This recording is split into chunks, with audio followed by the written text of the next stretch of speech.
Good morning, Ma. Now we'll discuss about system engineering methods for system engineering management. So this is the last topic in fifth unit, but it's very important too because it speaks about the conventional project management methods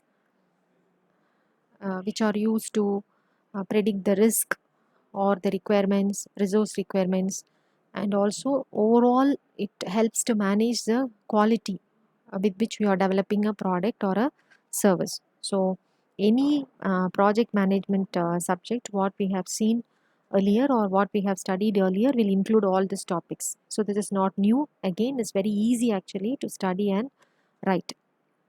So here among the system engineering methods, what you're going to see for project management. So this is one of the very widely used thing called as network based system planning and management methods. So we are going to create the project stages or the project activities in the form of a network. And this network, with the help of this network, we are going to check whether the project is going to be um, completed in the scheduled time, whether the product can be delivered to the customer in the promised deadline, whether the cost of the project will stick on to the budget what already have been proposed. Okay, so like this, these models what you're going to develop in the form of a network will help you to estimate whether the project is running on the correct schedule and cost, budgeted cost. So this is very important for a project manager to look into. So this network based planning and management methods will help the project manager, or here in our subject it is a systems engineer, to check whether the project is going on in the right schedule and budgeted cost. So now we are going to yes, as discussed, these methods will enable proper project planning and scheduling as well as controlling or monitoring the project. So whenever if the project is seem to be going in a risky condition, that is the budgeted cost is increasing or the schedule is going to be delayed, we will not be able to deliver the product in the appropriate planned completion date. And so these methods will flag, or this will create some alarm to the project manager who is monitoring it. So these methods will be helpful for planning as well as for scheduling as well as for controlling the project flow. Okay, so what is very important is whenever we are planning for a project, what is very important is you should know what are all the activities to be done, and then in what order you are going to do the activities. Okay, so what is the deadline of completion? So you may be having a 1 month of time. So even when you all were doing the mini project, you were having a constraint like within 2 months you are supposed to do it, and so that's a constraint. And maybe you will be having some constraints on the resource availability. You may not have the software in your hand, or you may not have that much of money in your hand. So with these you have to plan the schedule. Okay, keeping all this in mind. So one of the very famous method which is available for this planning and management is called PERT. The PERT full form is Program Evaluation and Review Techniques, and a similar technique. And today we call that as complementary approaches, because we use both these methods together in most of the scenarios, and that method is called critical path method. So here also we are going to discuss the two methods. One is PERT, the other is the critical path method, which are used for project management. So they are used for planning and management of projects. Okay, so these methods normally work on three assumptions. One is every project which is large can be divided into a number of separate activities. So these activities we call it as tasks or jobs. Okay, so a large project can be segmented into small pieces. Okay. Second thing is every small activity is going to have a sequence. Okay, the order in which it has to be executed. Okay, எதை first பண்ணணும், எதை second பண்ணணும், எது third பண்ணணும். Okay, எதெல்லாம் செஞ்சால் order complete ஆகும் அப்படி கண்டுபிடிக்கிறது ஃபர்ஸ்ட் திங். ஓகே, எதையுமே அப்படி முழுசாக பண்ண முடியாது. So we make an assumption that every project can be divided into subtask or activities, and every activity should be done in an order. So இது ரெண்டும் நம்ம அசம்ஷன். தேர்ட் அசம்ஷன் என்னன்னா, time of கம்ப்ளீஷனை வந்து நம்மளால எஸ்டிமேட் பண்ண முடியும், predict பண்ண முடியும் அப்படின்னு நம்ம அசியூம் பண்ணுறோம். தட் இஸ் ஒவ்வொரு ஆக்டிவிட்டிக்கு ஆகிற time. Suppose if you want to design a form, and we are able to estimate that to design this form it may take 2 days, 3 days. Okay, suppose if you will have to make a design of the entire project, maybe you have to draw the class diagram, collaboration diagram, and so on. Maybe it will take some few hours. Like this, whatever is the activity we are going to do for the project, you should be able to estimate the time. So these are the three assumptions on which these methods are going to run, like PERT and CPM. So this is a very important techniques. And see, first initially after finding out the sub activities and estimating the time of each activity, they try to find out. So order is also done. So three assumptions. One is you will be able to divide the given project into sub activities, and you should be able to know the order in which these activities is to be done. And the third thing is you should be able to predict or estimate the time of completion of every activity. ஒரு தோராயமா like ஒரு ரஃபாக நம்மளால சொல்ல முடியணும், right? So அப்படி பண்ணதுக்கப்புறம் அதை you can put that in the form of a table like this. So you are having a list of activities. Okay, booklet there are so many activities, but I have taken only 5. And then duration, again what is the number of days in which go, so days in which you are going to complete this activity. So this is 3 days, 3 days, 2 days, and so on. And every activity is having a predecessor, and every activity is having a successor. So predecessor is means that those activities or which needs to be completed before this activity could start. Okay, that is called as a predecessor. And successor activity, those activity which will be following this activity. That is, after the completion of this activity, some activity will be following that. So those activities you call it as P.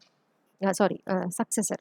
So here in the case of requirements activity, that is A, since that is the first activity, you don't have any predecessor. So what is the predecessor here? Begin. So that's the first one. There is no predecessor. And see the successor, after you complete A, you will have to move to B. So B can start only if A is completed. Okay, so that you can see here. So B can start only when A is completed, because A is a predecessor of B.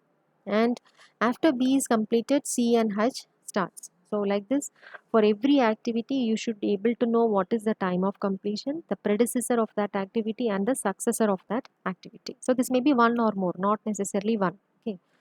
So this is the first thing. So the first effort of network management is you will have to predict the precedence relation. That is, what are all the activities which should be completed before I can start another activity. ஏன்னா அது வந்து ப்ராஜெக்டோட ஷெடியூலை காஸ்ட்டை வந்து ரொம்ப affect பண்ணுற ஒரு விஷயம். அதை தான் நம்ம வந்து அந்த நெட்ஒர்க்கில் வந்து ரெப்ரசென்ட் பண்ண போகிறோம். So this is a project management method, but you are using a network like diagram to represent it.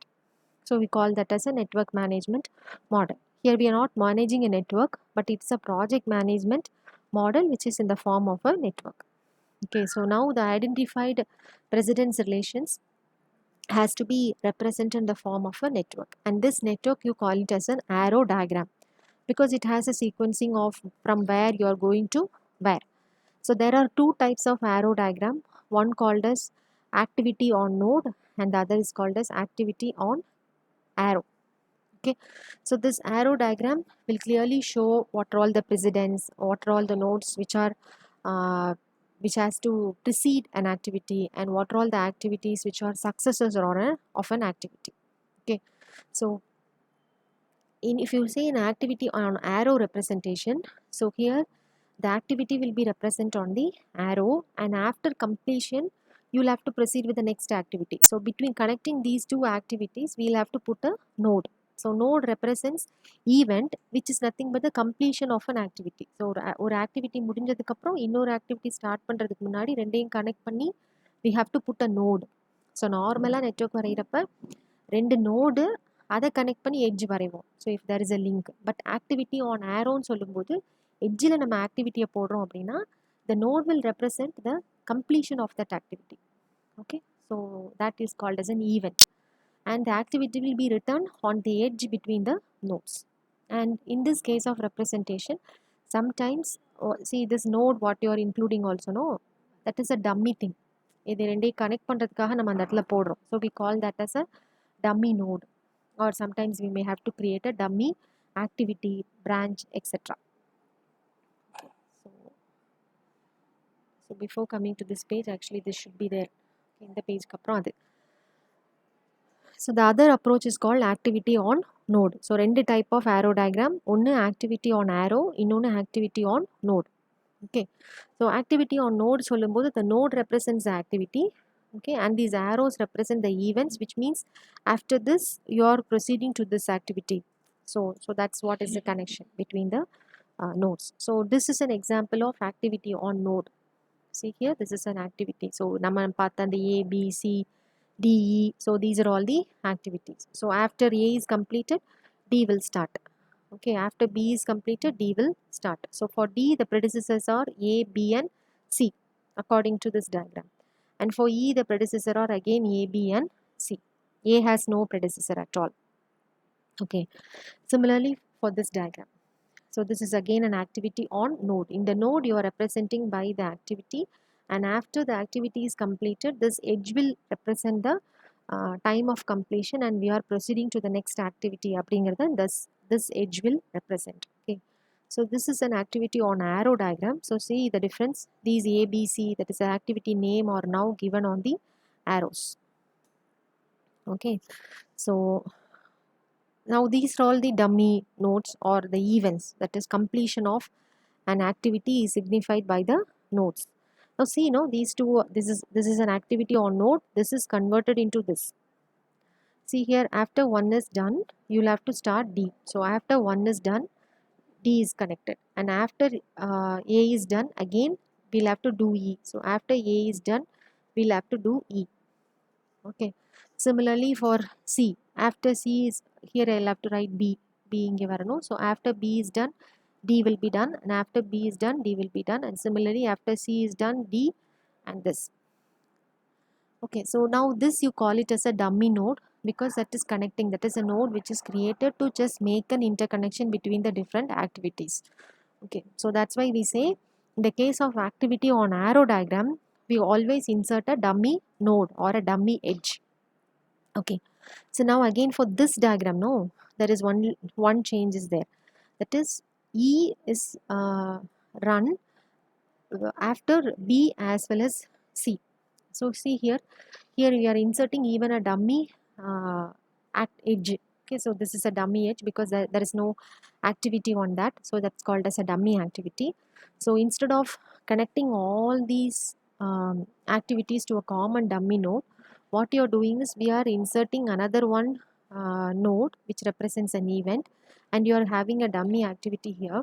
So now this means that E can start after C is completed. Similarly, after B is completed. So இன்னும் அந்த ரிலேஷனை பெட்டராக காட்டுறதுக்கு, அந்த ப்ரெசிடென்ஸை பெட்டராக காட்டுறதுக்கு இப்படி separate பண்ணியும் காட்டலாம். பிகாஸ் இங்கே போகும்போது கிளம்ஸியாக இருக்குது, எல்லாம் முடிஞ்சதுக்கப்புறம் தான் டி தொடங்குமா, எல்லாம் முடிஞ்சதுக்கப்புறம் தான் இ தொடங்குமா, அந்த மாதிரி இருக்கு இல்லையா. ஸோ அப்போ அந்த கேஸில் இந்த மாதிரி நம்ம டம்மி ஆக்டிவிட்டியை வந்து இன்சர்ட் பண்ணிட்டு கூட you can clearly picturise the precedence of how the things is happening. Okay, so this is an example of dummy activity. Okay, so dummy node or dummy activity is not needed on which representation? Activity on node representation, but that is needed in the case of activity on arrow representation. Okay, so next we'll move on to this thing, some of the definitions. So what is an activity? An activity represents some defined sequence of task or job which is going to complete a project. இதெல்லாம் செஞ்சாதான் project முழுசாகும். So they are all some small task or job which when done will complete the project. So they are normally represented in the form of lowercase letters. Next is ஒரு activity, either you can call it as a predecessor activity or as a successor activity.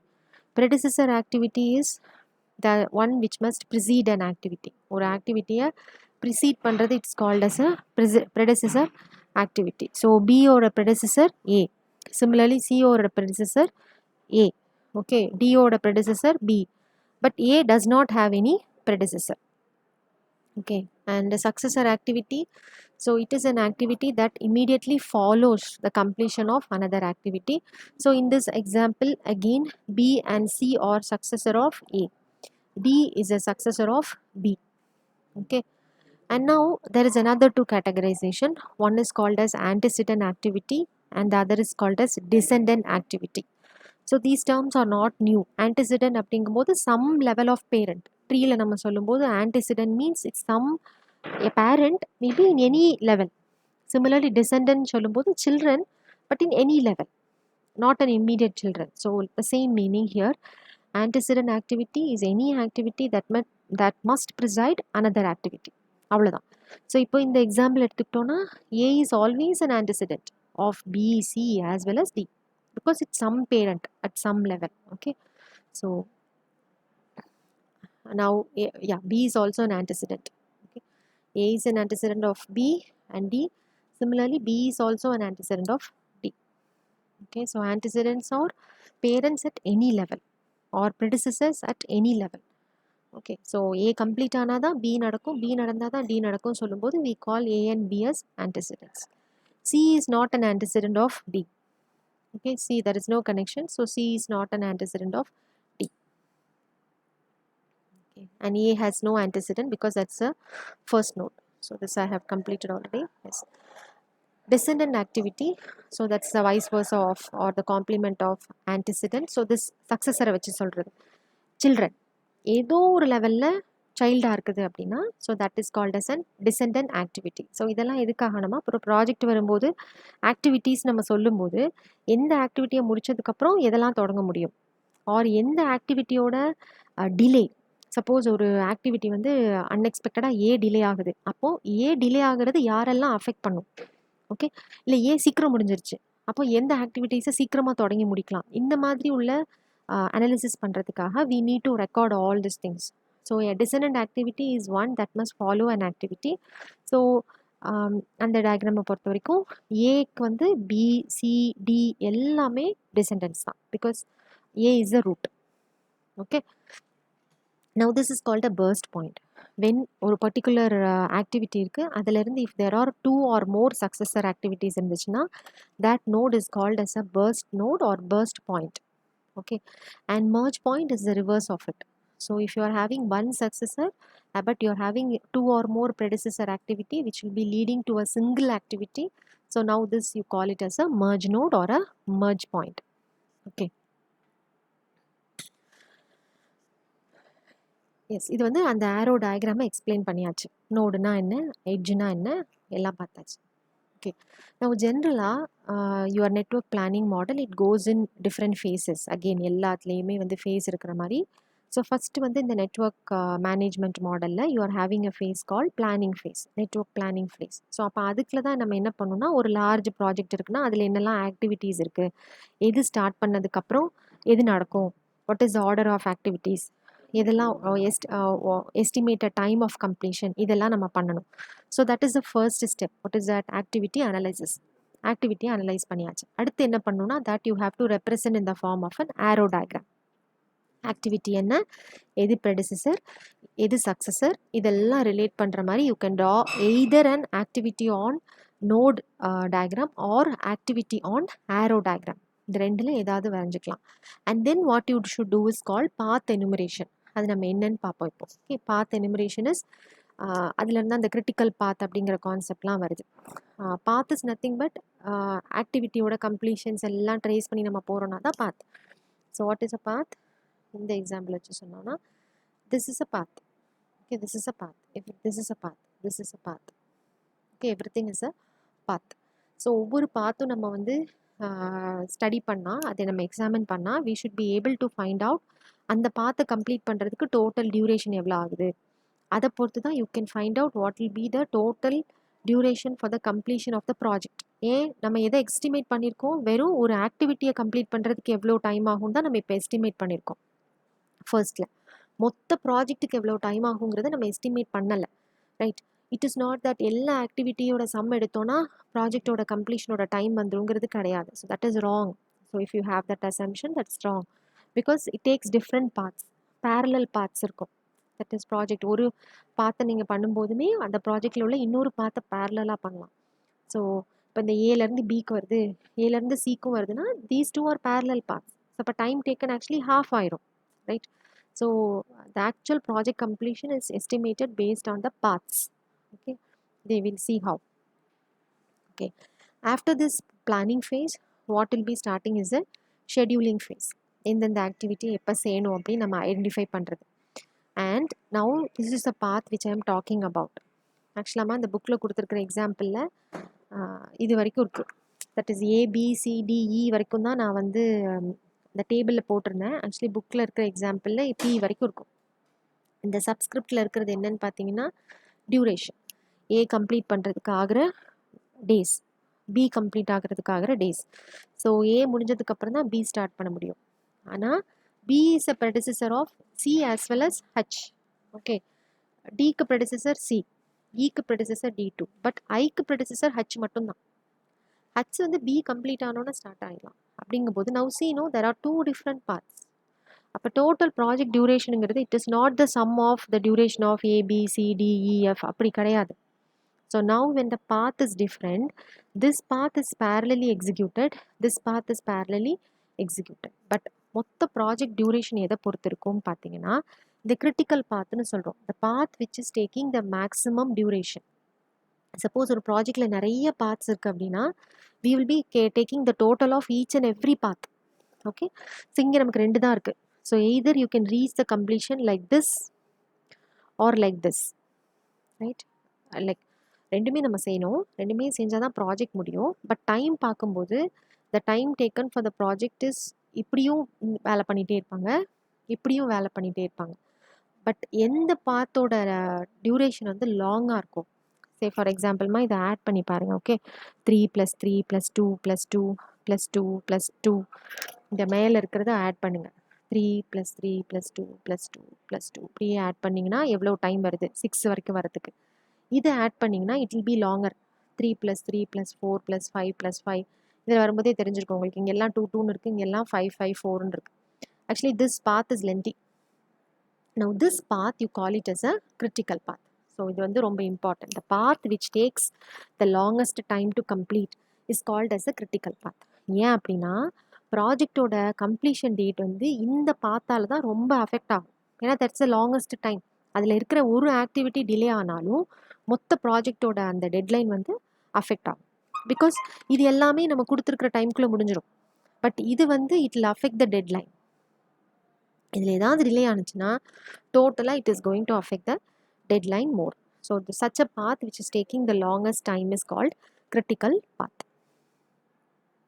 So the time length of the critical path will determine the project duration. அதில் இருக்கிற அந்த ஆக்டிவிட்டிக்கு ஆகிற duration தான் உங்களோட ப்ராஜெக்டோட மொத்த டியூரேஷனாக இருக்கும். Because மித்த ஆக்டிவிட்டிலாம் கம்மியாக தானே.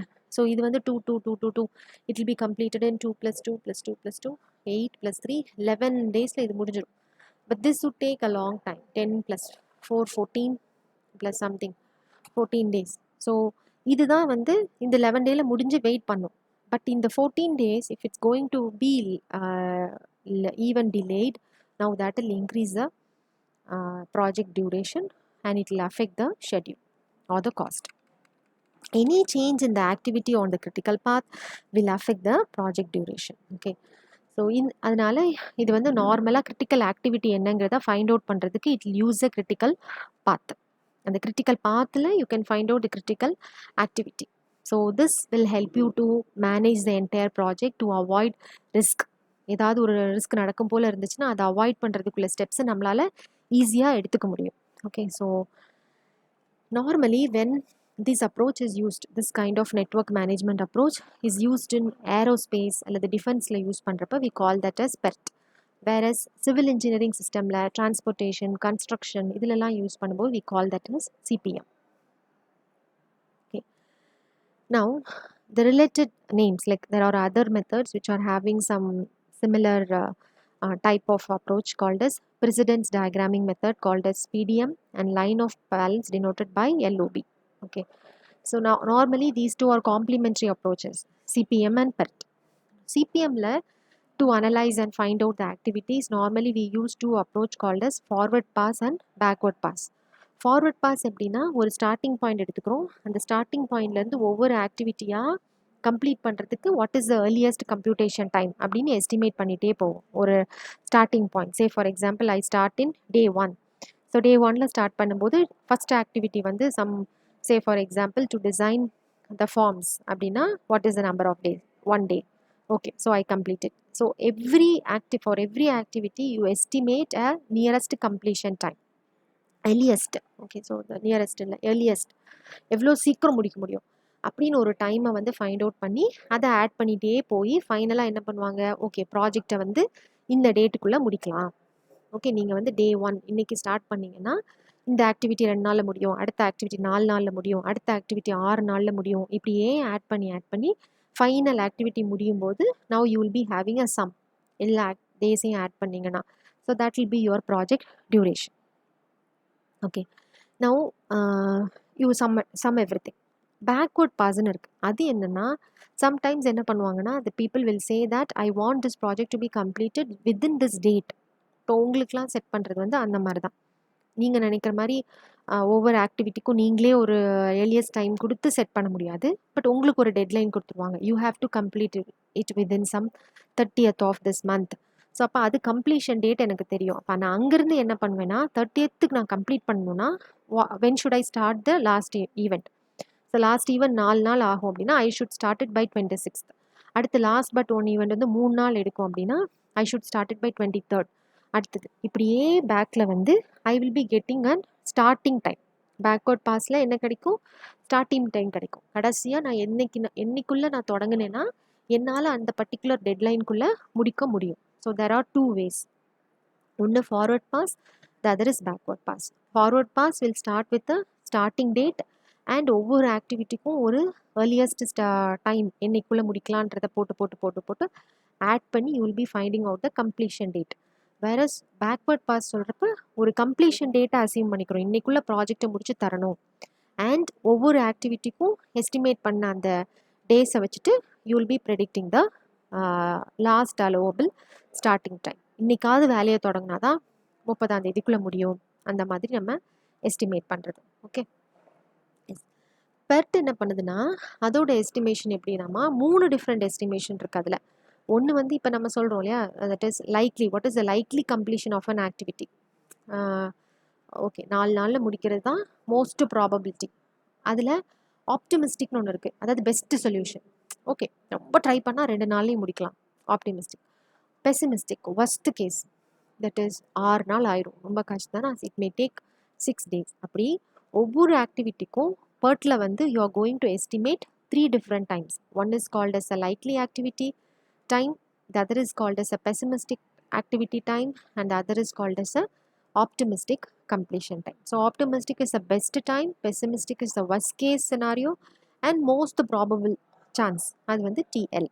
Okay, so from which for each activity you can calculate something called as expected time. இந்த 3 டைம்ல இருந்தும் ஒரு expected time, ஒரு estimate calculate பண்றோம். So what is the formula for that? See, T0 plus 4 times the likely estimate plus TP, pessimistic time, the whole divided by 6.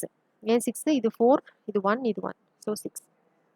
Next is from that you can calculate something called variance.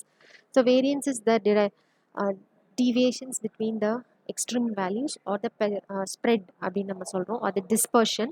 So dispersion will happen between the pessimistic value and the optimistic value. Pessimistic value தான் வந்து larger because that's a worst case. So TP minus T0, the whole divided by 6, the whole square. So that is your variance. So இப்படி proceed பண்ணுறது வந்து PERT method. So இந்த expected time வச்சுட்டு it will put the expected of time for each and every activity of the project and it will sum up everything. And எந்த பாத்துக்கு largest இந்த expected time வருதோ, so that will be called as a critical path. So அதில் இருக்கிற ஆக்டிவிட்டியை வந்து ரொம்ப கவனமாக monitor பண்ணிகிட்டே இருப்பாங்க ப்ராஜெக்ட் மேனேஜ்மெண்ட் டீம். ரொம்ப டிலே இல்லாமல் போதான்னு பார்த்துட்டே இருப்பாங்க கிரிட்டிக்கல் அதில். ஸோ அதெல்லாம் சொல்லுவாங்க சம்டைம்ஸ் கிரிட்டிக்கல் ஆக்டிவிட்டியில் இருக்கிறோம், கிரிட்டிக்கல் இதில் இருக்கிறோம் அப்படின்னு சொல்லுவாங்க. ஸோ அந்த கம்ப்ளீஷனை வந்து லெவரேஜ் பண்ணவே மாட்டாங்க. பிகாஸ் அதில் ஏதாவது ஒரு சின்ன டிலே வந்தால் கூட that will affect the entire ப்ராஜெக்டோட லென்த் அப்படியே அஃபெக்ட் ஆகிடும். ஸோ தே வில் பி வாட்சிங் it very keenly to avoid risk. Okay, now slack டைம்னு ஒன்று சொல்கிறோம். இப்போது வந்து கொஞ்சம் தூங்கிக்கலாம் அந்த இடத்துல ப்ராஜெக்ட் செய்கிறவங்க. அடுத்தடுத்த நேரம் வந்து இப்போ உங்களுக்கு டைம் டேபிள் போட்டிருக்கோமே அப்படி தான் போட்டிருக்கோம், 9:50 9:50 to 10:40 ஸோ ஆன். இப்போ இதில் என்னென்னா யாராவது ஒருத்தங்க சீக்கிரம் முடிச்சிட்டாங்கன்னா you'll be getting a gap, right? இந்த 10-15 minutes எடுக்கலனா ஒரு கேப் கிடைக்கும். ஸோ இந்த மாதிரி ஒரு டைமை வந்து you can call it as a slack time. இது எப்படி இருக்கும்னாமா, இப்போ சப்போஸ் வந்து தேர் ஆர் 2 ஆக்டிவிட்டிஸ் வச்சுக்கோம், பிசி இருக்குது. ஓகே, ஸோ பிசி முடிஞ்சால் தான் டி ஸ்டார்ட் ஆகும். பட் பி வந்து ஒரு earlier டைமில் முடிஞ்சிருது. சே ஒரு 2 days முன்னாடி பிஏ முடிச்சு வச்சிடலாம். ஆனால் சிக்கு வந்து it is taking 2 days later அப்படின்னா D can start only 2 days later. But now you are getting a time gap, right? B வந்து வெயிட் பண்ணும். ஸோ பி டு அந்த டி ஸ்டார்ட் பண்ணுற அந்த பீரியடை you call it as a gap, slack. So how are you starting? C, the starting time of an activity, okay, so the slack time of an activity is equal to the longest permitted period, that is pessimistic நம்ம சொல்கிறோம்ல.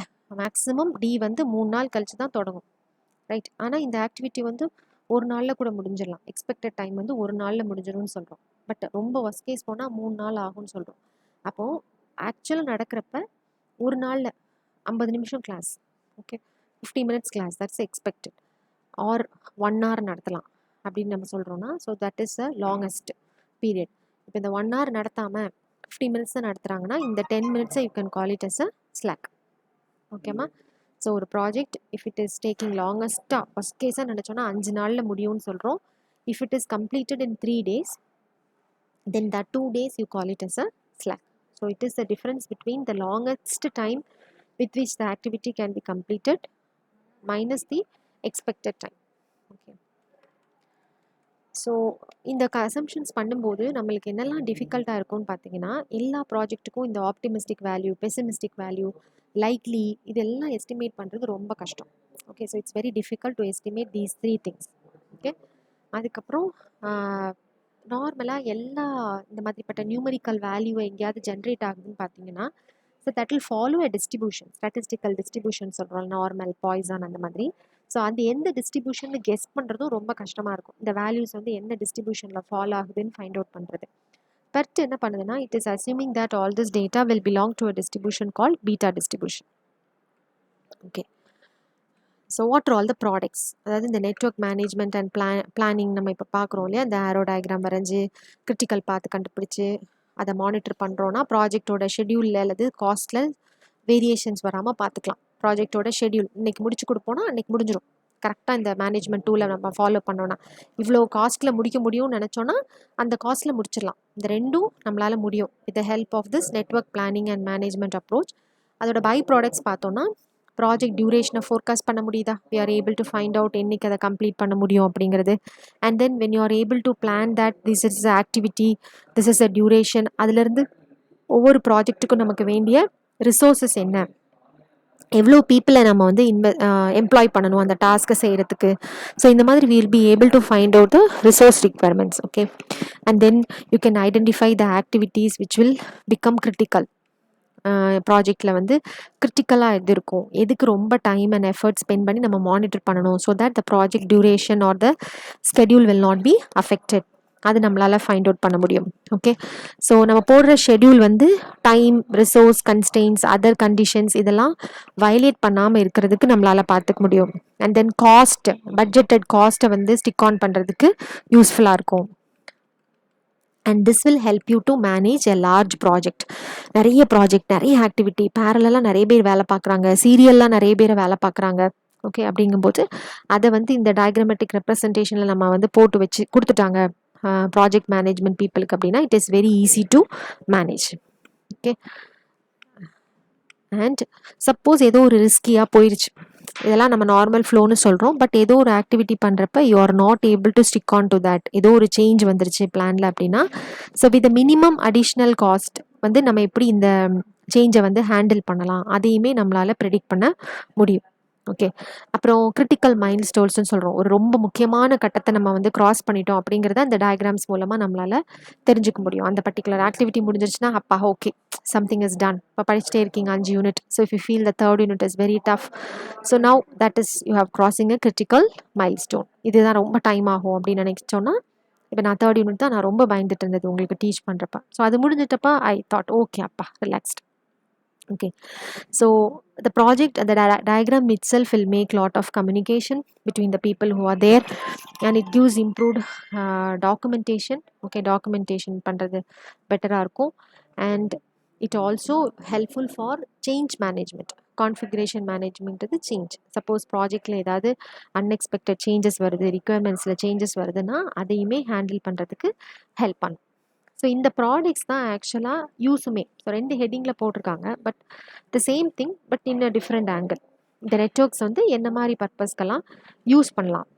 Okay, so first thing you can use it for defining the ப்ராஜெக்டோட start, ப்ராஜெக்டோட end, along with objectives. என்ன செய்ய போகிறோம், when are you going to start the project and when the project will be completed. So this can be clearly identified with the help of this network. Okay, and the specific, you can identify the specific activities which is to be included in the project. In all activities, that is in a project நம்ம என்ன sub task divide பண்ண போறோம்ல, so that can be identified. And you will be able to identify the precedence relation, that is எந்த ஆக்டிவிட்டிக்கு முன்னாடி என்ன ஆக்டிவிட்டிலாம் complete பண்ணியிருக்கணும். So a project manager will know C start பண்ணுறதுக்கு முன்னாடி டெஃபினட்டாக ஏயும் பியும் கம்ப்ளீட் ஆகிருக்கணும், அல்லது டி ஸ்டார்ட் பண்ணுறதுக்கு முன்னாடி பியும் சியும் கம்ப்ளீட் ஆகிருக்கணும். So this precedence relation will give a lot of understanding about the project, the logic of the project. And then you'll be able to, with this activity கண்டுபிடிச்சாச்சு, precedence தெரிஞ்சாச்சுன்னா ஈஸியாக you'll be able to construct the network diagram. One is called as activity on node network, the other is called as activity on arrow network. இது already நான் சொன்னதாமா. Okay, so இந்த மாதிரிப்பட்ட இதை வரைகிறதுக்கு, so இந்த நெட்ஒர்க்ஸை வரைகிறதுக்கு there are lot of tools called super project, Artemis project, Harvard total project management, இந்த மாதிரி நிறைய சாஃப்ட்வேர் பேக்கேஜஸ் இருக்குது which will be helping you to draw this diagrams, network diagrams. Okay, இப்போது இந்த ஆக்டிவிட்டிலாம் நம்ம பண்ணதுக்கப்புறம் we need to estimate the time. So for that you'll need some project personnel who is an expert, who can make some estimate on the time required for the completion of activity. Okay, so you can make them to estimate the most likely time, எவ்வளோ நேரத்துக்குள்ள முடிக்கலாம். Okay, அப்புறம் இந்த 3 time நம்ம சொல்கிறோம்ல, what is the most pessimistic time, worst case time or best case time, இந்த மாதிரி different டைம்ஸை வந்து you can ask them to estimate. And then based on this diagram வரைஞ்சாச்சு, டைம் எஸ்டிமேட் பண்ணியாச்சுன்னா, now you can identify the critical path and the critical activities. So what is a critical path? As told already, it is a sequence of activities which is taking the longest time to complete in a project. Okay, so இப்போ இந்த critical path கண்டுபிடிக்கிறதுனால நம்மளால என்ன பண்ண முடியும்னா, நார்மலாக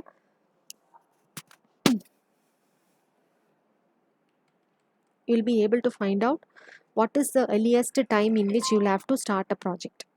இது வந்து நார்மலாக இந்த கிரிட்டிக்கல் பாத் நம்ம ஃபைண்ட் அவுட் பண்ணுறதுனால you will be able to find out what is earliest start time, எப்போ நம்ம தொடங்கணும், இது தொடங்கினா எப்போ இது முடியும், earliest start time, earliest completion time, இதெல்லாம் நம்மளால் ப்ரெடிக்ட் பண்ண முடியும். நார்மலாக கிரிட்டிக்கல் ஆக்டிவிட்டீஸ்க்கு வந்து ஏர்லியஸ்ட் ஸ்டார்ட் டைமும் லேட்டஸ்ட் பாசிபிள் டைம் சொல்கிறோம். So what is that is, நான் இப்போ சொல்கிறேன்லம்மா, அது ப்ரெசிடென்ஸை பேஸ் பண்ணி தான் இருக்கும். நிறைய ஆக்டிவிட்டீஸ் இருக்கும்போது இந்த ஆக்டிவிட்டி எல்லாம் முடிஞ்சால் தான் இது தொடங்கும். ஸோ அப்போது ரொம்ப லைக்லி சான்ஸ் பார்க்கும்போது ஒரு 4 ஆக்டிவிட்டி இருக்குன்னா 4மே அதோட பெஸ்ட் டைமில் 2 நாளில் முடிஞ்சிடும் அப்படின்னு எக்ஸ்பெக்ட் பண்ணுறோன்னா 2 டேஸில் ஸ்டார்ட் பண்ணிடலாம் அடுத்த ஆக்டிவிட்டி. வைரஸ் அதில் இருக்கிற ஏதாவது ஒரு ஆக்டிவிட்டி வந்து 4 டேஸ் எடுத்துரும்னா அந்த 4 டேஸ் தள்ளி தான் அடுத்த ஆக்டிவிட்டி ஸ்டார்ட் பண்ண முடியும். ஓகே, ஸோ இது வந்து இதில் வந்து மற்றவங்களுக்கு என்ன கிடைக்குன்னா ஒரு ஸ்லாக் கிடைக்கும். அந்த மற்ற டீம்லாம் they'll be enjoying a breathing time. Okay, slack. But நார்மலாக கிரிட்டிக்கல் ஆக்டிவிட்டிக்கு மட்டும் எப்படி இருக்கும்னா, ஏன்னா அதுதான் வந்து ப்ராஜெக்டோட லென்த்தை டிசைட் பண்ண போகிறது, அதோட ஏர்லியஸ்ட் ஸ்டார்ட் டைமும் லேட்டஸ்ட் டைமும் சேமாக தான் இருக்கும். பிகாஸ் அதில் எந்த கேப்புமே கிடைக்காது அவங்களுக்கு. ஒன்று முடிஞ்சோன்னு ஒன்று ஸ்டார்ட் பண்ணணும், ஒன்று முடிஞ்சோன்னு ஒன்று ஸ்டார்ட் பண்ணணும், because that defines the completion of the project. Okay, so if the earliest start time and the latest possible time are equal, then you call that activity as critical. Okay, so the difference between these two is called as a slack. So the difference between the earliest சீக்கிரமா அந்த இதை start பண்ணால் எப்போ தொடங்கணும், worst கேஸில் நம்மளுக்கு நிறைய gap கிடைக்குது அப்படின்னா அது என்னைக்கு ஸ்டார்ட் ஆகும். ஸோ இந்த ரெண்டு இதுக்குள்ள டிஃப்ரென்ஸ் தான் ஸ்லாக். ஸோ இதில் கொஞ்ச நேரம் நம்ம ரெஸ்ட் எடுத்துக்கலாம், you can just relax yourself. So இது கிரிட்டிக்கல் ஆக்டிவிட்டிக்கு கிடையாது. Slack is only possible for a non critical activity. So there may be more than one critical path, that is many paths can take the same time.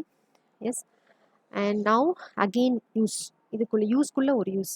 Okay, இந்த network வந்து எந்த மாதிரி பேசிஸ்லலாம் வந்து பிளானிங்க்கு use ஆகுது அப்படின்னு பார்த்தோன்னா அன்சர்டன்ட்டி எஸ்டிமேட் பண்ணலாம். Okay, ஜாப்ஸை வந்து ஷெட்யூல் பண்ணுறதுக்கு யூஸ் ஆகுது because we are able to know when an activity has to start and after completion what will be done. இது எல்லாமே நமக்கு டயக்ராமில் தெரியறதுனால you'll be able to schedule the jobs. Okay, and you can try to reduce the cost or you can try to stick on to the budget. இதெல்லாம் வந்து அந்த பிளானிங்கை பொறுத்து அதோட use.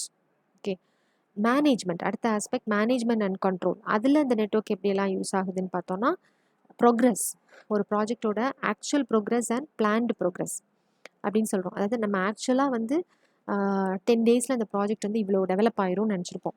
But ஆனால் பிளான்டில் ஆக்சுவலாக நான் என்னன்னா 10 டேஸில் வந்து எதுவுமே பண்ணியிருந்திருக்க மாட்டோம். we were still in analysis or we are still in some review or something. அப்படிங்கிறப்போ நான் இப்போவே தெரிஞ்சிடும், 10 நாள்லேயே தெரிஞ்சிடும் we are lagging behind, right, we are not in the schedule அப்படிங்கிறது. ஸோ இந்த டயக்ராம், அந்த டயக்ராம்லேயே ரெண்டையுமே போடுவாங்கம்மா, அது நம்ம பார்ப்போம் இந்த கேன் சார்ட் எப்படி வருதுங்கிறது. So both will be there. So we'll be able to clearly know where our planned progress and the actual progress are same or not. And அதுலேருந்து நம்மளால் என்ன பண்ண முடியும்னா, டிலே இருந்துச்சுன்னா அது டிலே எதனால வருது, யார் அந்த டிலேயை காஸ் பண்ணுறா, டிலே வரும்போது ஆட்டோமேட்டிக்காக cost will increase. Okay, so அதனால் நம்மளால் டயக்னைஸ் பண்ண முடியும். ஸோ ஓவராலாக பார்த்தோன்னா இந்த network approach for planning and management will be able to plan the project well, schedule the project well and stick on to budgets as well as overall ஏதாவது projects அல்லது activity வந்து ரிஸ்கியாக போகும்போது அதை கண்ட்ரோல் பண்ணுறது ஈஸியாக இருக்கும். ஓகே, கொட்டனோதல் டிமெரிட்ஸ்னு பார்க்கும்போது estimates நம்ம எடுக்கிறோம்ல, அது வந்து டிஃப்ரெண்ட் பீப்புள் தான் அதை எஸ்டிமேட் பண்ணுறாங்க. So there may be some bias with respect to the project estimates. Okay, and then to assign the precedence of activity sometimes that's not practical. ஒரு ப்ராஜெக்ட் ஸ்டார்ட் பண்ணுறதுக்கு முன்னாடியே சப்டாஸ்க் வந்து இதுக்கு முன்னாடி இது தொடங்கணும் அல்லது இதை முடிச்சதுக்கப்புறம் தான் இதை முடிக்க முடியும் அப்படிலாம் சொல்கிறது வந்து கொஞ்சம் வேகாக இருக்கலாம். It might be difficult to do all this things. Okay, and இந்த மாதிரி நெட்வொர்க்ஸ் வந்து சைக்கிள்ஸ் இருந்துச்சுன்னா, ப்ராஜெக்டில் வந்து ரிப்பீட்டட் ஆக்டிவிட்டீஸ் பண்ண வேண்டியிருக்கு, சைக்கிள்ஸ் இருக்குது அப்படின்னா, so it's very difficult. And now in the project management there is a chart called Gantt chart. It is a very very important chart. Even I prepared a Gantt chart before I started my PhD. So activities எல்லாம் போட்டுட்டு நம்ம expected completion வந்து enter பண்ணிக்கணும், எவ்வளோ நாளைக்குள்ளே முடிக்கணும்னு நினைக்கிறோம். And actual கம்ப்ளீஷனும் அதில் ரெக்கார்ட் பண்ணிகிட்டே வருவாங்க. ஸோ நம்மளால் will be able to find out the difference very easily. So Gantt chart is a visual chart like tool which will be, it's similar to your bar chart or it's a type of bar chart which will be helping in project planning and management. Okay, so we'll be able to see whether the project is progressing on time. ஏன்னா left வெர்டிக்கலாக வந்து activity இருக்கும், நார்மலாக ஹாரிசான்டலாக time இருக்கும். So with respect to time activities எப்படி போகுது அப்படிங்கிறத நம்மளால் predict பண்ண முடியும். Okay, so it's very useful for planning, okay, and development. Gantt chart is a very useful tool. We'll be able to, suppose நிறைய ஆல்டர்னேட்ஸ் இருக்குது, பிளான்ஸில் நிறைய ஆல்டர்னேட்ஸ் இருக்குன்னா எந்த பிளானை நம்ம சூஸ் பண்ணலாம், அந்த மாதிரி அனலைஸ் பண்ணுறதுக்கும் we can use a Gantt charts. Okay, so normally Gantt chart is used in connection with the network planning methods which we saw earlier. அதனால தான் நம்ம இங்கே படிக்கிறோம் அதை திரும்ப. ஓகே, ஸோ என்ன பண்ணோன்னா ஆக்டிவிட்டி வந்து வெர்டிக்கலாக இருக்கும், டைம் வந்து ஹாரிசான்டலாக இருக்கும். ஸோ ஒவ்வொரு ஆக்டிவிட்டியும் என்னென்ன டைம் டியூரேஷனில் நம்ம முடிக்கணும்னு நினச்சிருக்கோம் அப்படிங்கிறத Gantt சார்ட்டில் நம்ம என்ன பண்ணலாம்னா போர்ட்ரே பண்ணலாம். ஸோ அதிலிருந்து நம்மளால் resource requirement, delay in schedules எல்லாத்தையுமே வந்து ப்ரெடிக்ட் பண்ண முடியும். Okay, so based on the Gantt chart you can allocate resources. ஏன்னா அந்த பர்டிகுலர் டைமில் வந்து ஒரு ஆக்டிவிட்டியை 3 நாளில் முடிக்கணும்னா எத்தனை ஆள் தேவைப்படுவாங்க அந்த வேலையை செய்கிறதுக்கு. ஓகே, இப்போ கன்ஸ்ட்ரக்ஷனில் அதை யூஸ் பண்ணுறாங்கன்னா, ஒரு பில்டிங் கட்டுறாங்க, அந்த பில்டிங்கோட ஃபென்சிங்கை வந்து 2 நாளில் முடிக்கணும்னு நினைக்கிறாங்க, இல்லை ஒரு பிரிட்ஜிங் வேலையை வந்து 2 டேஸில் முடிக்கணும்னு நினைக்கிறாங்கன்னா they will be estimating this much அப்படின்னு சொல்லும்போது they can how much people should I put employ அது 2 நாளில் முடிக்கிறதுக்கு. ஸோ 4 நாளில் முடிக்கணும்னா எவ்வளோ பேர் வேணும், 2 நாளில் முடிக்கணும்னா எவ்வளோ பேர் வேணும். So like this you can estimate the resource allocations. Okay, so that can also be done. Normally there are 2 types of Gantt charts. One is in the vertical axis you may having some departments, groups or some group of people who are doing some activities or something, and the horizontal line will be nothing but a time. Okay, so here you are going to plot bar chart இல்லையாது. So bars மாதிரி pieces are, the time taken for completing the activities of a group or amount of work that particular group is taking up. அந்த மாதிரி நம்ம represent பண்ணலாம். Or else இன்னொரு Gantt chart typeல the vertical axis will be the activities and the horizontal line will be the time, and every bar will represent what is the expected duration of completion of an activity. So அதுதான் நம்ம இங்கே பார்க்க போகிறது. So see this diagram. So this is an example of a Gantt chart. Okay, so here in the vertical axis you are having the activities, in the horizontal axis you are having the time, and அதே example தான் A இருந்து P வரைக்கும் உள்ள activity. So for each activity what is the number of days, so that you are representing in the form of a bar. The bar oda size will represent the time. So this takes 3 days. Okay, so again B I think it takes 3 days. So அந்த மாதிரி ஒவ்வொன்றும், and B can start after B can start after A is completed. அப்படின்னா B can start after A is completed அப்படின்னா you will have to put B after A, and C can start only after B is completed அப்படின்னா you will be putting it like this. But H can start parallelly, I think after A is completed or B is completed. So if it is after B is completed, then my diagram இங்கே கொஞ்சம் தள்ளி வரணும். H வந்து has to start here. If it is after A, then my diagram is correct. Okay, so I think அந்த diagram போட்டதில் கொஞ்சம் mistakes இருந்துச்சு. So actually B க்கு அப்புறம் complete ஆகும்னு நினைக்கிறேன். H B க்கு அப்புறம் start ஆகும்னா H should start here. Okay, so critical activities will be shown with some notations and non-critical activities are shown with this. And suppose if L has to start at this after G and K are completed அப்படின்னா இந்த G முடிஞ்சு L start பண்ணுறது கிடைக்கிற gap, so that you call it as a slack time. Okay, எவ்வளோ நேரம் எனக்கு rest கிடைக்குது. So normally this Gantt charts they are used for planning. Okay, so to plan the completion of a project எவ்வளோ time எடுக்கும் அப்படிங்கிறது. So first is you have to split the given project into different activities, either by இந்த இது பார்த்தோம் இல்லையா work breakdown structure, cost breakdown structure பண்ணலாம். ஒரு ப்ராஜெக்ட்டுக்கு என்னெல்லாம் சப் ஆக்டிவிட்டீஸ் இருக்குது, அந்த ஆக்டிவிட்டீஸ்க்கு என்னெல்லாம் சப் ஃபங்க்ஷன்ஸ் இருக்குது, இந்த மாதிரி டிஃப்ரெண்ட் லெவல்ஸில் எஸ்டிமேட் பண்ணிவிட்டு ஒவ்வொரு ஆக்டிவிட்டிக்கும் இருக்க காஸ்ட்டையும் நம்ம என்ன செய்யலாம், எஸ்டிமேட் பண்ணலாம். So this you can estimate and you can put that in the form of a Gantt chart. Okay, so after you divide the project into activities, you have to know what is the precedence. ஒரு activity ku what is the precedence relation தெரியணும். And then you have to estimate the time for each and every activity, and then you have to find out what is the critical path or the critical activity, so that for each and every activity you can find out what is the earliest possible start time and the earliest possible completion time. Similarly worst caseல எவ்வளோ லேட்டாக அந்த ப்ராஜெக்டை ஒரு ஆக்டிவிட்டியை start பண்ணலாம், எவ்வளோ லேட்டாக அது முடிகிறதுக்கு chance இருக்குது. So this you can find out, ஒவ்வொரு ஆக்டிவிட்டிக்கும் பண்ணலாம். ஓகே, ஸோ அவ்வளோ போதும் ஒரு ப்ராஜெக்டை வந்து கண்ட்ரோலில் வைக்கிறதுக்கு, that is enough. And then with respect to scheduling you can plot it. அந்த இப்போ நம்ம பண்ண அவ்வளோத்தையும் you can put it on the graph. இந்த time scale you have to put you have to put the time on the horizontal axis and the activities along the vertical axis. Okay, and you can plot everything. The bar represents the time taken to complete the particular activity, and அந்த பாரை நம்ம எங்கே வைக்கிறோங்கிறது எந்த ஆக்டிவிட்டிக்கு அப்புறம் start பண்ணுறோம் அப்படிங்கிறதும் நம்ம அதிலேயே சொல்லிடுறோம். So critical path everything will be shown in the graph itself. Okay, so அப்போ இதில் ஏதாவது ஒரு டீவியேஷன் இருக்குதுன்னா என்ன பண்ணுவாங்க, நம்ம நார்மலாக எப்படி வந்து பிளான்டு ஆக்டிவிட்டீஸை போடுறாங்களோ அதே மாதிரி Gantt சார்ட்டில் ஆக்சுவலையும் போடுவாங்க. ஆக்சுவலை போட்டுகிட்டே வரும்போது அது பிளான்டோட மேட்ச் ஆகலை அப்படின்னா now the project is not on the schedule, the project is not on the budget அப்படிங்கிறது தெரியும். So you can easily get alerted.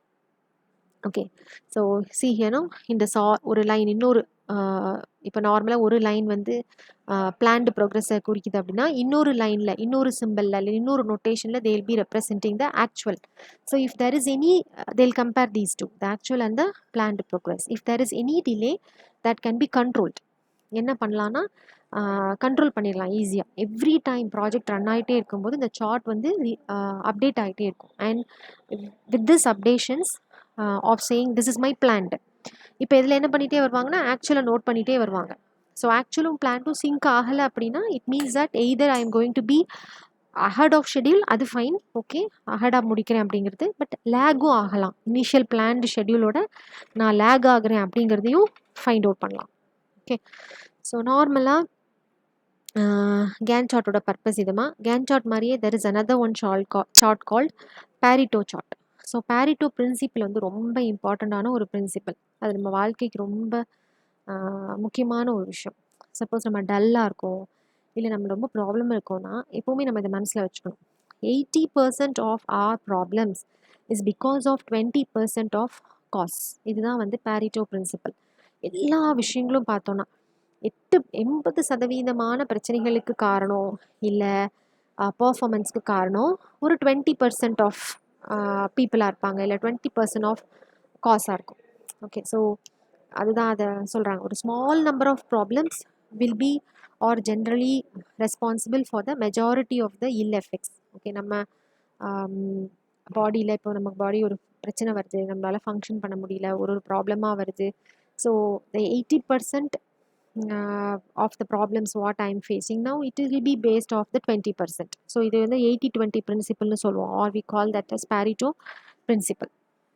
So இந்த Pareto principle the base பண்ணி you are having a chart called Pareto chart. அது வந்து ஒரு histogram மாதிரி. So the Pareto chart will look like this.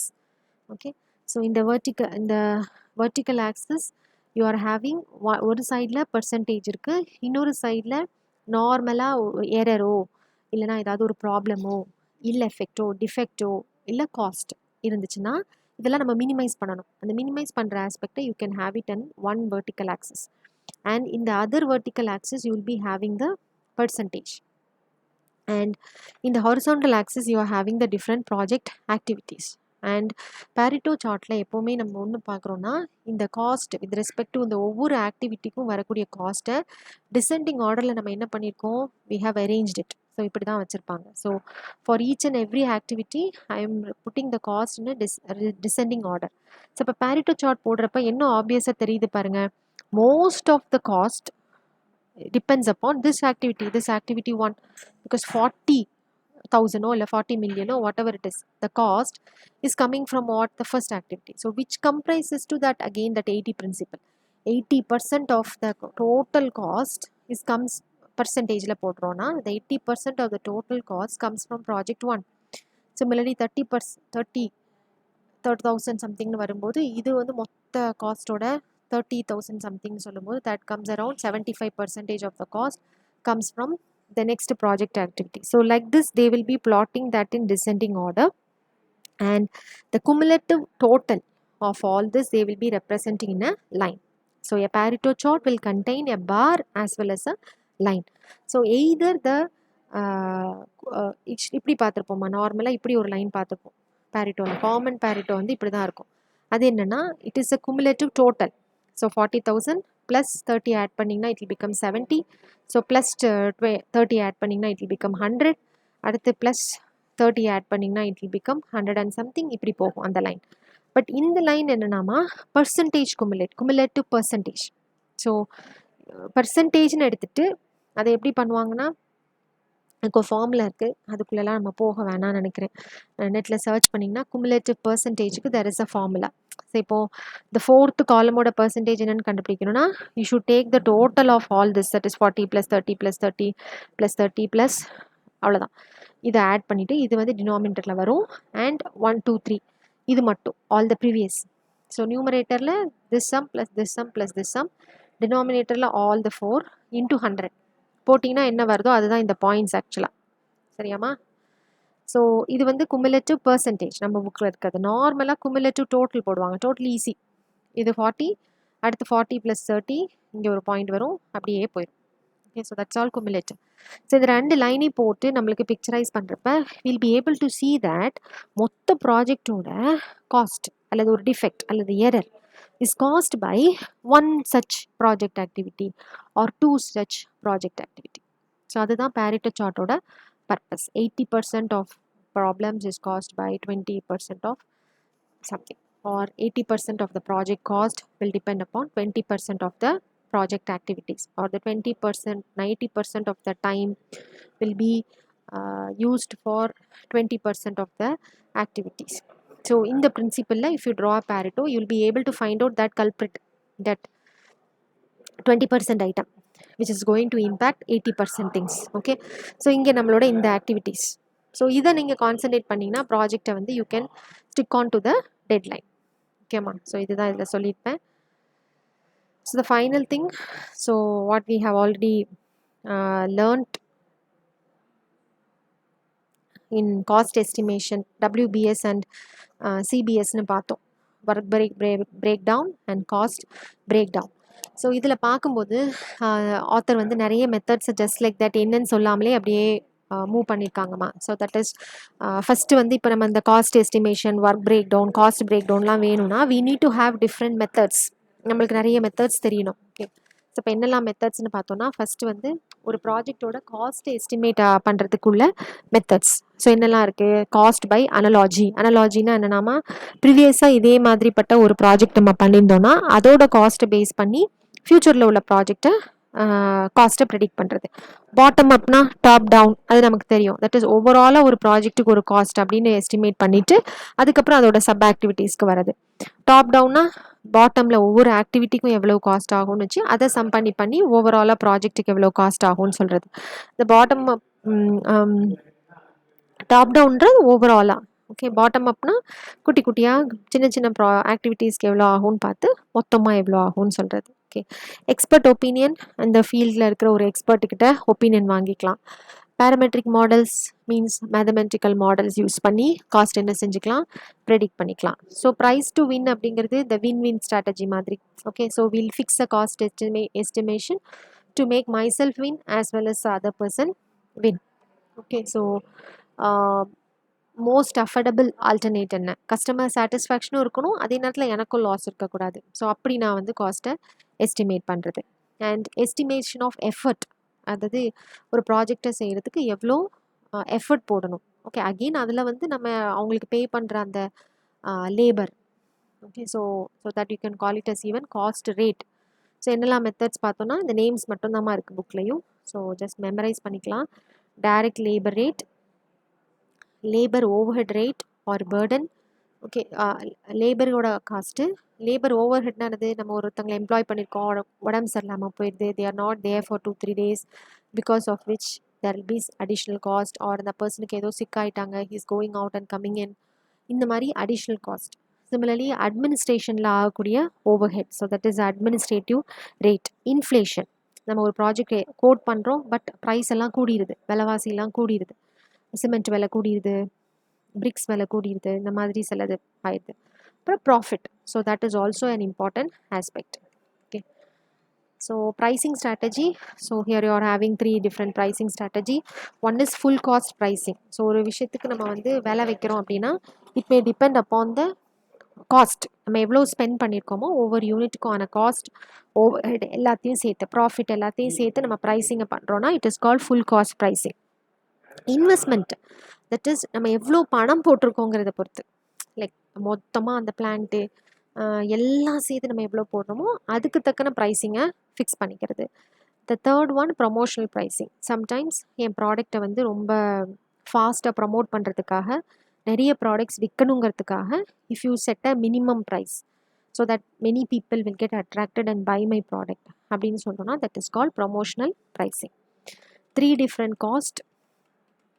Good cost, that is ஒரு system ஆப்ரேஷனலாக run ஆகிறதுக்கு நம்ம வந்து எஸ்டிமேட் பண்ணுற cost. So lowest reasonable cost with which you can make a system function, அது வந்து குட் காஸ்ட். ஷுட் காஸ்ட், இது lowest cost இல்லை, it is a likely cost, it's not the least cost. அதாவது எவ்வளோ மினிமத்துக்கு பண்ணித்தர முடியும் அப்படின்னு கேட்போம். So that is called good cost. இது வந்து most likely.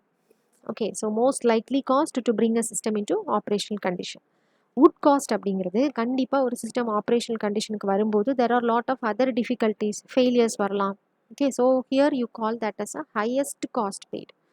So most lowest காஸ்ட்டை வந்து we will call it as good cost, most probable cost or likely cost வந்து we call it as should cost, and highest cost எல்லாம் worst கேஸில் எல்லாம் failure ஆயிடுது, எல்லாம் அவுட் ஆஃப் ஷெடியூலில் போயிடுது அப்படின்றப்ப ஆகக்கூடிய cost. So that is called would cost.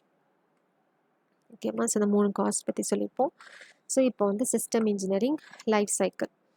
So இங்கே வரும்போது there are 3 fundamental phases. One is system definition, development and deployment. So these 3 phases can be divided into, இந்த ஃபேஸில் நம்ம பண்ண போகிற வேலையை ஃபர்தராக என்ன பண்ணிக்கலாம், ஒர்க் பிரேக் டவுன் ஸ்ட்ரக்சர் பொறுத்து டிவைட் பண்ணிக்கலாம். ஸோ இது ஒரு ப்ராஜெக்ட் ஸ்பெசிஃபிக்காக இல்லை, எனி ப்ராஜெக்ட் அப்படின்னா ஒரு சிஸ்டம் டெஃபினிஷன் ஸ்டேஜில் என்னெல்லாம் ஸ்ப்ளிட் அப் இருக்கும், என்னெல்லாம் ஒர்க் பிரேக் டவுன் ஸ்ட்ரக்சர் இருக்கும் அப்படின்னு பார்த்தோன்னா, ரிக்குவயர்மெண்ட்ஸ் ஐடென்டிஃபை பண்ணுறது, ஸ்பெசிஃபிகேஷன்ஸை டெவலப் பண்ணுது, okay, research and development. So this prototype production, so all this comes under system definition. So இதெல்லாம் அந்த system definition ஓட sub steps, okay, work breakdown. Similarly for system development, so these are all the sub steps of system development. Okay, production system development can be divided into first 3 major level. பார்க்கும்போது டெவலப்மெண்ட்னா produce பண்ணுறது, okay, production, அதுக்கு வேண்டிய support and some cost, non recurring cost. Okay, so இது அதோட substeps. Similarly for system deployment. So what all இப்போ என்ன பண்ணிப்பாங்கன்னா, இந்த ஒர்க் பிரேக் டவுன் இருக்கும்போது உங்கள் ப்ராஜெக்ட்டுக்கு என்னெல்லாம் பண்ணணும்னு நமக்கு தெரியும். இந்த ஃபேஸில் நம்ம பண்ண போகிற ப்ராஜெக்ட்டுக்கு what I should do. So for in deployment I should maintain, one is operational maintenance, இன்னொன்று அந்த டிப்ளாய் பண்ணுற இடத்துல போய் அதை இம்ப்ளிமெண்ட் பண்ணுறது. ஓகே, ஸோ சைட்டில் போய் ஆக்டிவேட் பண்ணுறது, அங்கே இருக்கிறவங்கள ட்ரெயின் பண்ணுறது, டிரான்ஸ்போர்ட்டேஷன், அதுக்கப்புறம் மெயின்டைன் பண்ணுறது, ஹார்ட்வேரை மெயின்டைன் பண்ணுறது, டாக்குமெண்ட்டை மெயின்டைன் பண்ணுறது, ஏதாவது ப்ராப்ளம் வந்துன்னா அதுக்கு அடாப்ட் பண்ணுறது. ஓகே, ஸோ ப்ரோஆக்டிவ் மெயின்டெனன்ஸ் இந்த மாதிரி. ஸோ இந்த ஸ்பிளிட்டு இருக்குதுன்னா any project you can easily, அப்படி தானே இந்த ரெஃபரன்ஸ் கொடுத்துட்றாங்கன்னு வச்சுக்கோ. இப்போ உங்கள் ப்ராஜெக்ட்டுக்கு சிஸ்டம் டெவலப்மெண்ட் எழுத சொன்னால் இதுலனா நான் என்ன பண்ணணும்னு தெரியும் உங்களுக்கு. அதே மாதிரி சிஸ்டம் டெவலப்மெண்ட்டில் என்னெல்லாம் நான் பண்ணணும் அப்படிங்கிறது நமக்கு தெரியும். So this is the work break down structure which we saw in the fourth unit or third unit, I think the third unit. So overall system, அதோட சப் ஆக்டிவிட்டீஸ், அந்த ஆக்டிவிட்டீஸோட சப் ஃபங்க்ஷன்ஸ், அந்த ஃபங்க்ஷன்ஸோட sub jobs, அந்த மாதிரி சொல்லலாம். So this is level 1, level 2, level 3 and level 4. இதை base பண்ணி அடுத்து நீங்கள் என்ன பண்ணலான்னா கான்ட்ராக்ட் ஒர்க் பிரேக் டவுன் ஸ்ட்ரக்சர்னு சொல்கிறோம், காஸ்ட் எஸ்டிமேஷன், இதை பண்ணிக்கலாம். இப்படியே நம்ம ஒரு லெவல்லையும் நம்ம அந்த ஒர்க்கை வந்து ஸ்ப்ளிட் பண்ணி லோயர் லெவல்ஸ்க்கு கொண்டு வந்தோம்னா இந்த டெவலப்மெண்ட் வில் பி ஈஸி. ஷெடியூலை மானிட்டர் பண்ணலாம், காஸ்ட்டை மானிட்டர் பண்ணலாம், ரிஸ்க்கை வந்து அவாய்ட் பண்ணிக்கலாம். ஓகே, ஸோ இது நம்ம ஆல்ரெடி அந்த இதில் சொன்ன மாதிரி லெவல் 1ல் வந்து டோட்டல் ப்ராஜெக்ட் ஸ்கோப்பை வந்து பற்றி பேசுவோம். லெவல் 2ல் வந்து அந்த ப்ரோக்ராம்குள்ளே வரக்கூடிய சப் ஆக்டிவிட்டீஸ் அண்ட் அதோட பட்ஜெட்ஸை வந்து நம்ம வந்து ப்ரப்போஸ் பண்ணலாம். லெவல் 3ல் இந்த ஆக்டிவிட்டீஸோட sub functions and so on. Okay, so any project should include this work breakdown structure and cost breakdown structure. So நம்ம சொன்ன மாதிரி எந்த ப்ராஜெக்ட் ப்ரப்போசல் நீங்கள் வந்து ரிசர்ச் ப்ராஜெக்ட்ஸ் வந்து அனுப்பிச்சாலும் சரி, ஈவன் இங்கே பசங்க வந்து you can do lot of projects, innovative projects, அதையுமே சிடிடிடி வந்து ஃபண்டிங்லாம் பண்ணுறாங்க. ஸோ ஈவன் அப்படி நம்ம ப்ராஜெக்ட் ப்ரப்போசல் சப்மிட் பண்ணால் கூட நம்ம வந்து அந்த ப்ராஜெக்ட்டுக்கு we should have a work break down structure and a cost break down structure. And work break டவுனில் டாப் டவுனாக ஓவராலாக அந்த ப்ராஜெக்ட்டுக்கு என்னெல்லாம் சப் ஒர்க்ஸ் பண்ணணும், ஓகே, லீஸ்ட் ஓரளவுக்கு ப்ரிசைஸாக வந்துடணும். ஸோ தட் அந்த எவ்வளோ லெவல் ஆஃப் டீட்டெயில் நீங்கள் வந்து உங்களோட WBSல வச்சுருக்கீங்களோ அந்த அளவுக்கு ஒர்க்கை வந்து ஈஸியாக நம்மளால் பண்ண முடியும். ஸோ WBS போடும்போது டூப்ளிகேஷன்ஸை வந்து அவாய்ட் பண்ணிக்கலாம். ஒரே விஷயத்த மல்டிபிள் பிளேசஸில் பண்ணுறது, அது எல்லாத்தையும் you can avoid. Okay, so this is with respect to இது மட்டும், இந்த பாயிண்ட்ஸ் மட்டும் நம்ம இது பண்ணி தான் ஆகணும். Like there all like points or subtask which comes under system deployment. Deploy பண்ணதுக்கப்புறம் நம்ம பண்ண வேண்டிய வேலைகள் எல்லாம் பார்த்தோன்னா மெயின்டெனன்ஸ் அந்த மாதிரி இருக்கும். அப்புறம் டெவலப்மெண்ட்டில் பண்ணுறதுன்னு பார்க்கும்போது பாருங்கள், டெஸ்டிங் பண்ணுறது, டிசைன் பண்ணுறது, டெவலப் பண்ணுறது, குவாலிட்டி மேனேஜ் பண்ணுறது, அந்த மாதிரி ஆஸ்பெக்ட்ஸ். அண்ட் பிளானிங்கில் வந்து ஓவராலாக எவ்வளோ காஸ்ட் ஆகும், பிளான் பண்ணுறது, டிசைன் பண்ணுறது. Okay, so this diagram you should be able to write. But if system engineering methods is asked, மேஜராக நம்ம ஃபஸ்ட்டு நடத்தின அந்த கான்செப்ட்ஸை பேஸ் பண்ணி அந்த நெட்வொர்க் பிளானிங் மாடல்ஸ் அதெல்லாம் மெயினாக எழுதிடணும். And then these things you can just page adjust பண்ணி எழுதிக்கலாம் இந்த கடைசியில் இருக்கிற கான்செப்ட்ஸ். இதுதான் மெயின் ஃபோக்கஸ் பண்ணும், the activity on arrow, activity on node, critical path, etc. Okay. So last வந்து ஸ்பெசிஃபிக்காக it talks about the work breakdown structure. அந்த ஒர்க் பிரேக் டவுன் ஸ்ட்ரக்சர் இருந்தால் தான் ப்ராஜெக்ட் வந்து ஷெடியூலில் போகிறது, ப்ராஜெக்டோட காஸ்ட் இது எல்லாத்தையுமே நம்மளால் எஸ்டிமேட் பண்ண முடியும். ஓகே, ஸோ எஸ்டிமேட் பண்ணுறதுக்குள்ள மெத்தட் ஃபஸ்ட் நம்ம பார்த்தது. அதை எஸ்டிமேட் பண்ணுறதுக்கு பேஸாக we need this WBS and CBS. Okay. Okay, thank you.